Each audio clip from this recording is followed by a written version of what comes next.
భారతీయుడిని తక్కువ అంచనా వేయటమంటే నిప్పుతో చెలగాటం ఆడటమే.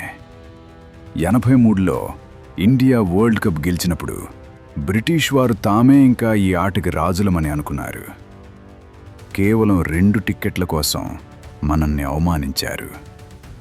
ఆ ఒక్క అవమానం ఒక సామ్రాజ్య పతనానికి దారితీస్తుందని వారు ఊహించలేదు. ఆ పగ, ఆ ప్రతీకారం క్రికెట్ ప్రపంచాన్ని ఎలా మార్చేసిందో తెలుసా?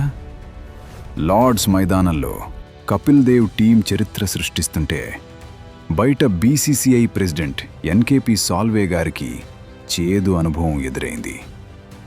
తన వెంట వచ్చిన 2 అధికారుల కోసం 2 ఎక్స్ట్రా టిక్కెట్లు అడిగితే ఇంగ్లాండ్ బోర్డు గర్వంతో నో అని మొహం మీద చెప్పేసింది. రూల్స్ అందరికీ సమానమే, ఇండియన్లకు స్పెషల్ టిక్కెట్లు లేవు అంటూ హేళన చేశారు.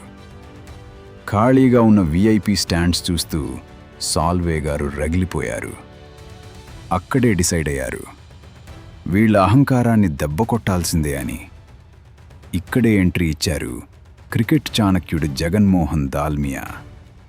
ఆయనకు తెలుసు, ఇంగ్లాండ్ కోటను బద్దలు కొట్టాలంటే ఒంటరిగా సాధ్యం కాదని. అందుకే బద్ధశత్రువైన పాకిస్తాన్తో చేతులు కలిపారు. మనం విడిపోతే వాడు రాజు, మనం కలిస్తే ప్రపంచం మనది అని పాక్ను ఒప్పించి SACACని ఏర్పాటు చేశారు. ఆస్ట్రేలియాకు ఆశ చూపారు, చిన్న దేశాలకు అండగా నిలిచారు. చివరికి ICC ఓటింగ్లో ఇంగ్లాండ్ను వారి సొంత గడ్డపైనే మట్టి కరిపించి వరల్డ్ కప్ హోస్టింగ్ హక్కులు లాగేసుకున్నారు. హక్కులైతే వచ్చాయి, కానీ ఇంగ్లాండ్ మరో అడ్డంకి పెట్టింది. 56 కోట్ల రూపాయల గ్యారంటీ మనీ అడిగింది.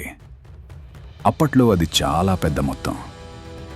అప్పుడు సీన్లోకి వచ్చారు ధీరూభాయ్ అంబానీ. రిలయన్స్ను స్పాన్సర్గా నిలబెట్టి పైసా బయటికి వెళ్లకుండా దాల్మియా ఆ నిధులను సమకూర్చారు. అంతేకాదు, మన ఎండలకు 60 ఓవర్లు ఆడటం కష్టమని మొట్టమొదటిసారిగా వన్డే క్రికెట్ను 50 ఓవర్లకు మార్చి కొత్త చరిత్ర రాశారు.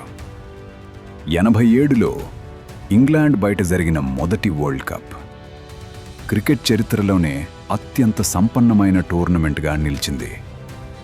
ప్లేయర్లకు బిజినెస్ క్లాస్ ప్రయాణాలు, వజ్రాల ట్రోఫీ, ఇవన్నీ చూసి ఇంగ్లాండ్ అధికారులు నోరెళ్లబెట్టారు. కేవలం 2 టిక్కెట్ల కోసం చేసిన అవమానం వారి చేతిలో ఉన్న క్రికెట్ సామ్రాజ్యాన్ని భారత్ పాదాల దగ్గరకు చేర్చింది. అందుకే అంటారు, డోంట్ ఇన్సల్ట్ ఇండియన్స్.